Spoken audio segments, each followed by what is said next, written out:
Teodusin. Suster Ning, mungkinkah kita akan berjumpa lagi? Aku merindukanmu.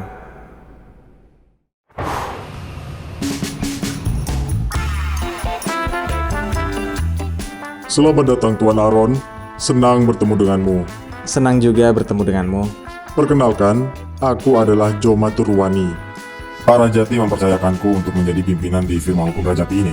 Mohon kerjasamanya. Selamat ya atas gelar kehormatan yang kau dapat dari Amsterdam.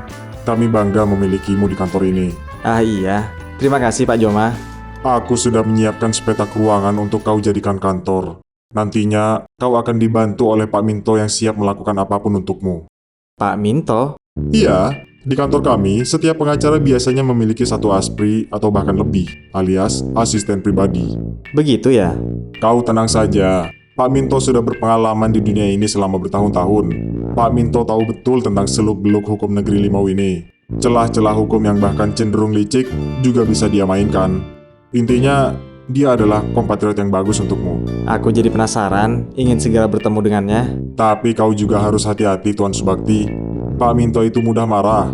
Kalau ada ucapannya yang menyinggung hatimu, lupakan saja. Itu memang gaya bicaranya. Aku yakin Pak Minto tak berniat menyakiti siapapun. Memang, di dunia ini tidak ada manusia yang sempurna. Benar Pak Joma. Aku akan selalu mengingat himbauanmu ini. Baiklah kalau begitu, aku mau kembali ke ruanganku dulu ya. Kau bisa langsung membereskan kantormu, atau mau beristirahat dulu juga, silahkan. Baik Pak Joma, terima kasih atas bimbingannya. Oh, jadi ini lulusan terbaik Amsterdam. Tahu kelihatan masih saya polos anak muda. Semoga kau betah bekerja di sini. Tuan Minto? Apa tahu memanggilku Tuan Minto tapi? Aku baru lulus tahun ini. Itu artinya, aku adalah anak baru di kantor ini. Sementara Anda, Tuan Minto, sudah punya pengalaman bertahun-tahun di dunia ini. Kau pasti tahu banyak hal yang tidak aku ketahui. Maka dari itulah, aku sangat membutuhkan bimbinganmu. Tuan Minto, bisakah kau berjanji untuk mau membimbingku? Pertama-tama, jangan panggil aku Tuan Minto. Semua orang di sini tidak ada yang pernah memanggilku dengan sebutan Tuan. Jadi, kau cukup panggil saja aku Pak Minto. Baiklah. Pak Minto, maukah kau membantuku? Ya, karena aku merasa sangat dihormati olehmu, maka aku pasti akan membantumu. Akan kulakukan semua yang ku bisa untuk memudahkanmu. Terima kasih, Pak Minto.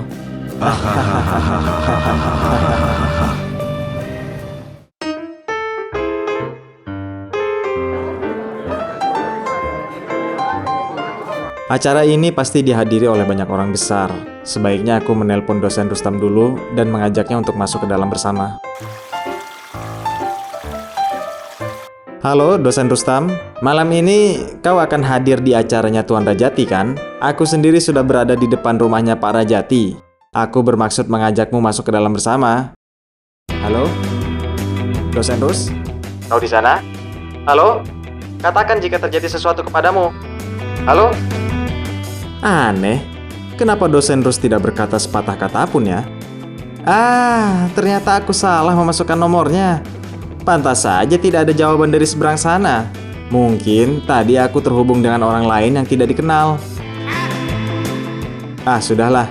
Sebaiknya aku bergegas masuk saja, karena sepertinya acaranya akan segera dimulai.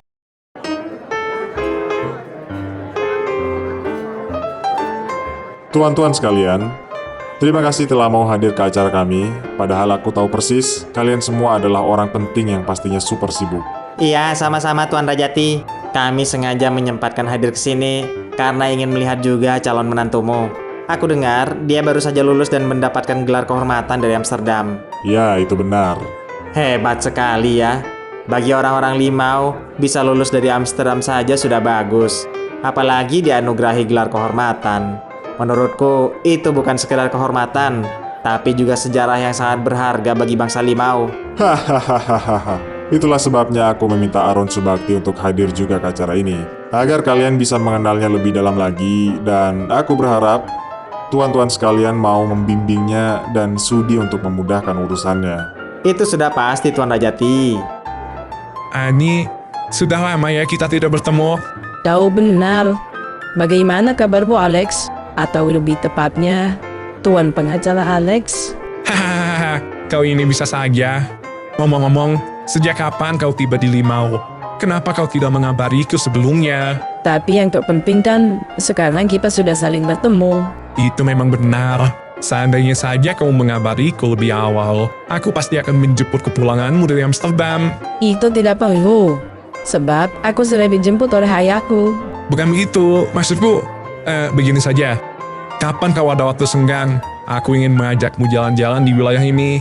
Selama kau di Belanda, kota ini pasti banyak sekali mengalami perubahan. Aku memang baru tiba di Limau, tapi aku masih belum mau kemana-mana. Aku mau di rumah lebih lama dulu untuk melepas masa rinduku dengan keluargaku. Mungkin kapan-kapan ya. Akhirnya dia datang juga. Kenapa kau datang begitu terlambat? Maaf, aku tadi harus menghubungi seseorang terlebih dahulu. Di samping itu, rumah ini sangat besar. Aku sempat tersesat dan kesulitan untuk mencari pintu masuk. Hahaha, jangan bicara hal bodoh. Ayo, ayahku sudah menunggu kedatanganmu di dalam. Begitu ya? Ani, apa yang harus aku lakukan? Sudahlah, serahkan saja semuanya pada ayah. Aaron Subakti, perkenalkan, mereka berdua adalah Phil dan Lim, pengacara kakak beradik yang sering kali memenangkan kasus-kasus penting. Salam kenal, namaku Aaron Subakti. Ini adalah Hakim Ferdi, dan ini adalah Inspektur Akil. Salam kenal. Sip. Nah, Aaron Subakti, perkenalkan, ini adalah Tuan Eboy Dumadi, pengusaha batubara tersukses di negeri Limau. Bukan hanya sukses, Tuan Eboy juga sangat terkenal. Semua orang pasti tahu Tuan Eboy. Tuan Eboy, perkenalkan, aku Aaron Subakti. Tidak usah terlalu formal begitu. Aku sudah mendengar banyak tentang dirimu. Tuan Eboy ini juga merupakan bos bagiku, karena dia selalu memberikanku banyak peluang bagus di dunia bisnis setiap tahunnya. Tuan Eboy, aku berharap kau sudi membimbingnya agar bisa sesukses dirimu. Tentu saja aku akan membantunya sebisaku. Hahaha. Terima kasih Tuan Eboy. Mohon maaf, kami mau membaur dan menyapa tamu yang lain dulu ya. Ya, silakan. Putra Tuan Eboy yang bernama Junta telah dihabisi nyawanya beberapa bulan yang lalu. Kasusnya sungguh mengkhawatirkan. Siapa yang menghabisi putranya Tuan Eboy? Seorang kupu-kupu malam di Gang Colek. Kupu-kupu malam? Apa itu? Wanita tunasusila.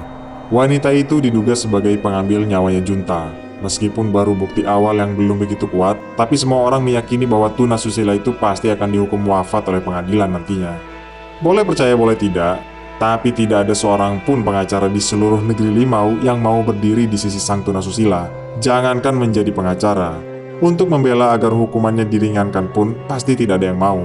Mengapa begitu? Kau akan memahaminya juga nanti. Tapi Tuan Rajati, bukankah jika... Sudahlah. Aku mau pergi menyapa tamu yang lain dulu. Pak Rajati, calon menantumu itu terlihat sangat cocok sekali dengan putrimu. Kalian bisa saja.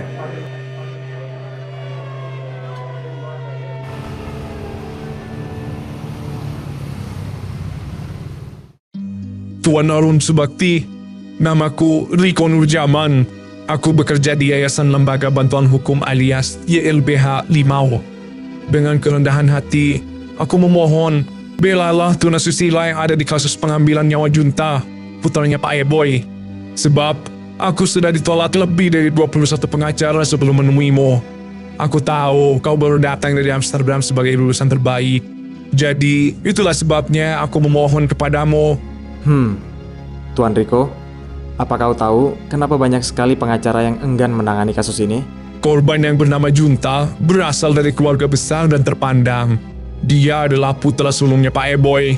Pak Eboy sendiri adalah pengusaha sukses yang memiliki banyak bisnis sampingan dengan sejumlah pengacara kondang di negeri Limau ini. Tentu saja, para pengacara takut akan kehilangan peluang bisnisnya jika berdiri melawan Pak Eboy. Aku mengerti sekarang. Tapi bukankah masih banyak pengacara lain yang tidak terikat dengan Pak Eboy? Kau benar, Tuan Aaron. Namun masalah mendasar lainnya adalah terdakwa itu sangatlah miskin. Untuk makan sehari-hari saja mengandalkan upah harian. Jadi bisa dipastikan terdakwa tak akan mampu menyewa pengacara. Aku mohon Tuan Aaron, selamatkanlah teman kami, karena aku yakin dia tidak bersalah.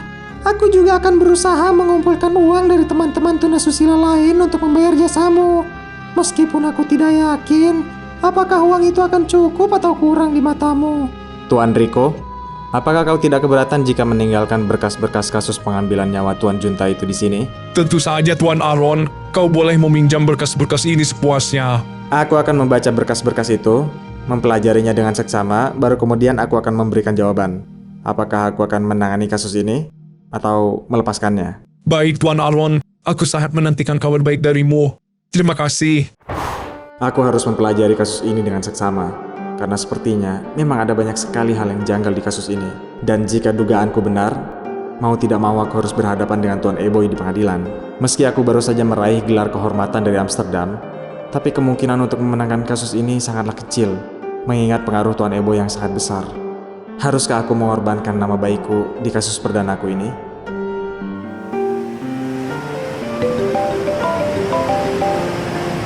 Halo dosen Rus, ini Aaron. Maaf mengganggumu malam-malam begini. Aku mau meminta pendapat darimu. Baik, aku mendengarkan. Aku telah mempelajari kasus kematian Junta putranya Tuan Eboy. Aku menemukan banyaknya kejanggalan di kasus ini dan berencana untuk membela terdakwa. Baik, Menurut orang-orang, menghadapi Tuan Eboy di pengadilan itu sama halnya mencoreng muka sendiri karena bisa dipastikan Tuan Eboy lah pemenangnya. lalu? Haruskah aku mengorbankan nama baikku sebagai lulusan terbaik Amsterdam di kasus perdanaku? Begitu ya. Aku setuju. Menyelamatkan nama baik itu memang sangatlah penting. Tapi dalam hal ini, aku lebih suka jika kau menyelamatkan hati nuranimu. Aku mengerti. Terima kasih atas nasihatmu, dosen Rustam. Selamat berjuang ya, wahai pengacara muda.